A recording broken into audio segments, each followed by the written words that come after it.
Fala galera, voltamos.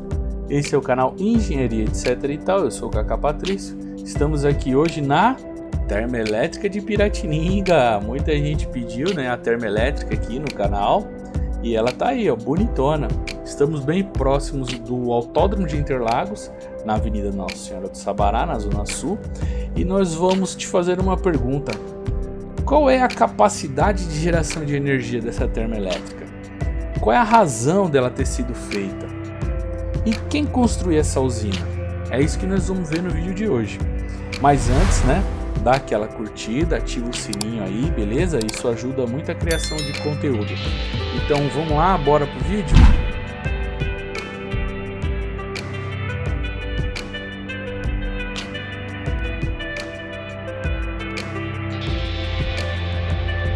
Começando o vídeo de hoje, aqui embaixo a gente vê a Avenida Nossa Senhora do Sabará. Vamos levantar um pouco aqui para que vocês possam ver.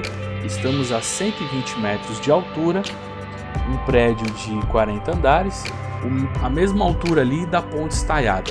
Lá no fundo você vê o Guarapiranga, o Autódromo de Interlagos, girando aqui você vê o Lixão. Lá no fundo Campo Grande, Avon, Palmares. Lá no fundão Jardim Birajara, São Jorge, aqui o Jardim Selma, o bairro do Ingaí, lá no fundão Apurá, lá do outro lado o bairro do Grajaú, Cidade Dutra, e voltamos aqui para o nosso vídeo. Então vamos lá.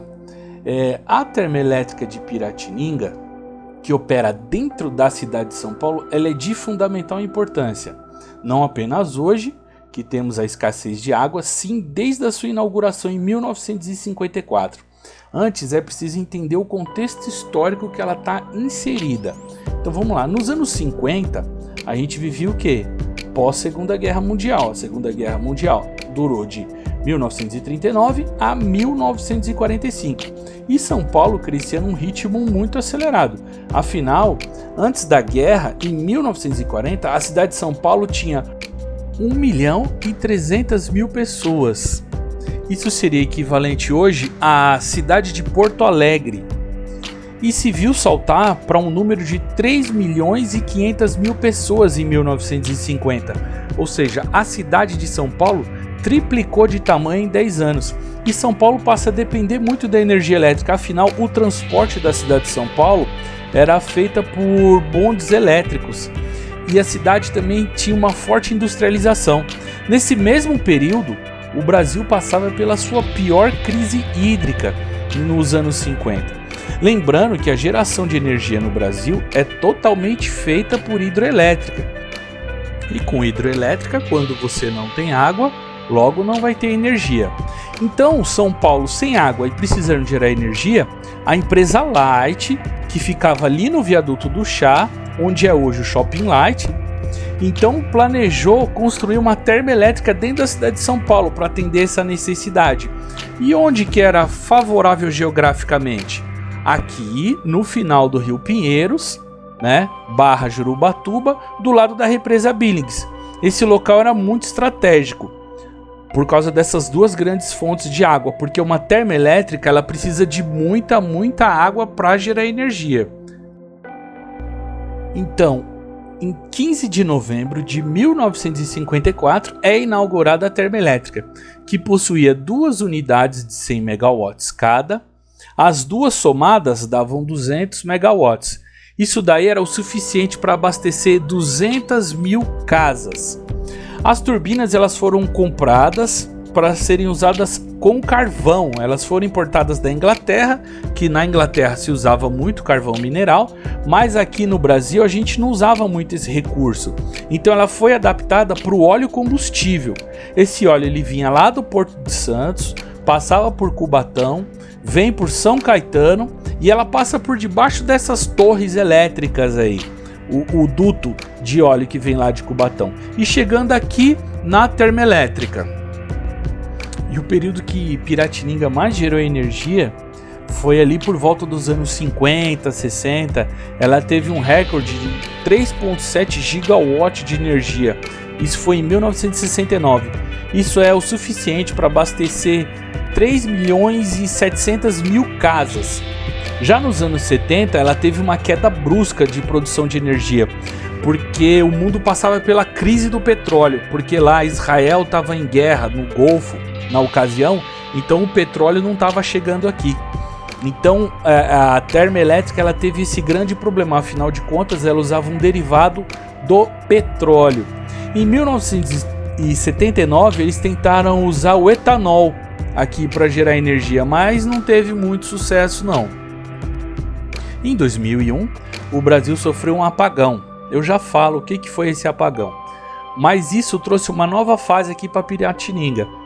Ela passou por muitas reformas e ampliações e deixou de usar o óleo para usar o gás natural, diminuindo drasticamente os poluentes. E amplia sua capacidade energética em 1.272 megawatts. Isso é suficiente para abastecer 1.200.000 casas. O GNV, o gás natural, ele é mais barato que o óleo e menos poluente. Isso fez a usina ser competitiva novamente, então ela passou a usar o gás natural.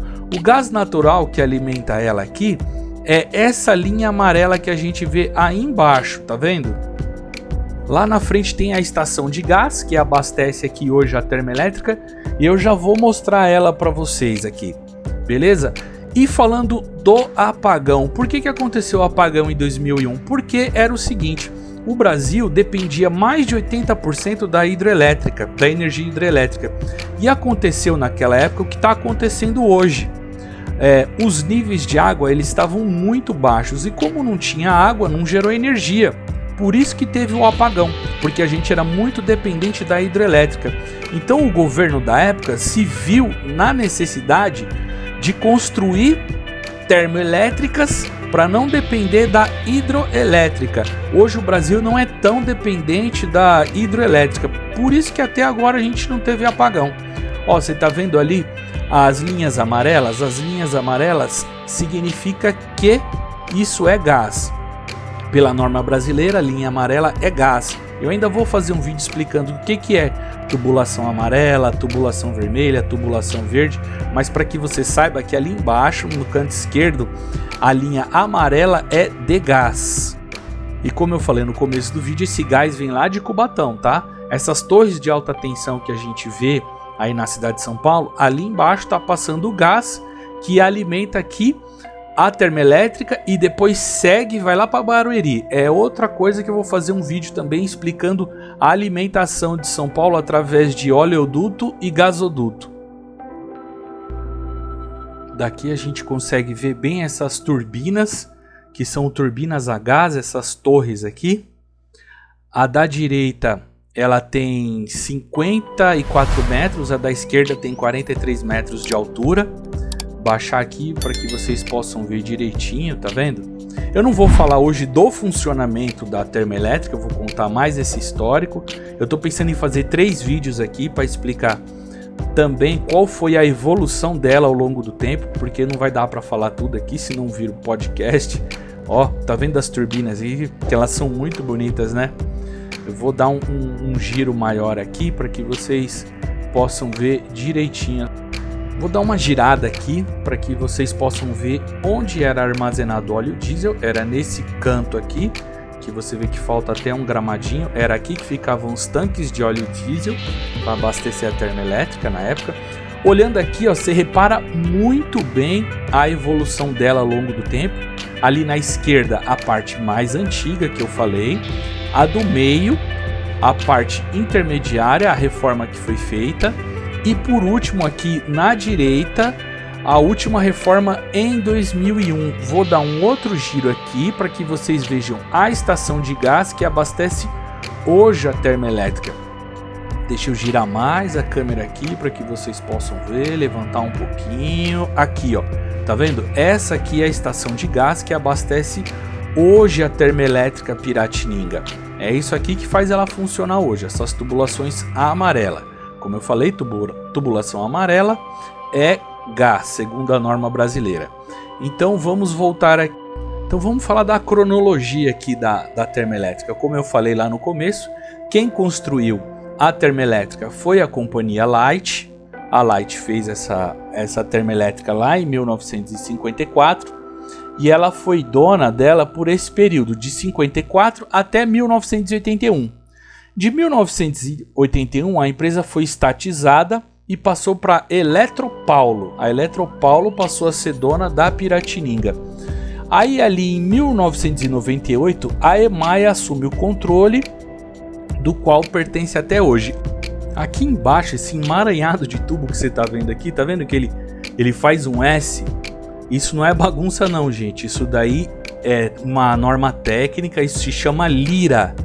Isso é para quê? Para aliviar a tensão das tubulações, ok? Aqui dentro foi construído casa para os funcionários, que fica para esse lado onde eu tô indo aqui. Eu vou levantar, tá vendo aquelas casas ali no fundo, ó?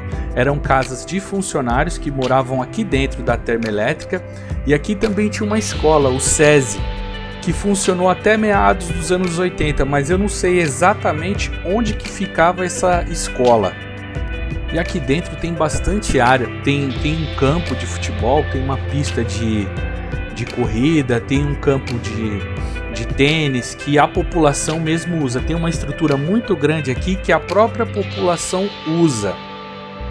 Bom, chegando no final do vídeo aqui, então você descobriu hoje a razão da construção dessa termoelétrica dentro da cidade de São Paulo, pois na nossa cidade, né, de São Paulo, crescia-se muito depois da Segunda Guerra Mundial e o país enfrentava uma das suas maiores crises hídricas, né, a seca mesmo, lá nos anos 50. E que hoje ela tem capacidade para gerar energia para 1.200.000 pessoas, essa termoelétrica. Certo, galera? Eu vou me despedindo aqui, vou deixar vocês com as imagens e sem falatório. Até a próxima, galera. Valeu!